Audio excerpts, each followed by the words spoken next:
जरी दीप कलिका धाकुटी परी बहुतेजाती प्रगटी तैसी सद्बुद्धी थोकटी मनोची नाही. एक छोटीशी ज्योत किती छोटीशी असते पण तरी सुद्धा प्रचंड अंधारामध्ये, अंधाराच्या गर्क खोलीमध्ये ती ज्योत जेव्हा प्रज्वलित होते तेव्हा तो गहन असा अंधार ती सुद्धा कापत प्रकाशाचं साम्राज्य निर्माण करते.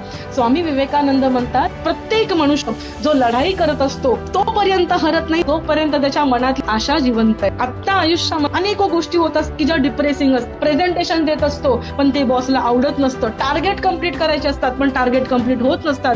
बिझनेस समोर मांडलेला आहे पण नवीन क्लायंट मिळत नसतात. प्रोडक्ट लॉन्च करायचंय पण मार्केट मिळत नसतं. अहो, साध्या गृहिणींना संध्याकाळची भाजी काय करायची हे सुद्धा सुचत नसतं. तर या सगळ्या युद्धाच्या प्रसंगांमध्ये, या सगळ्या अंधकारमय प्रसंगांमध्ये विवेकाची, आशेची एक ज्योत मनामध्ये सतत ठेवणं अत्यंत गरजेचं आहे.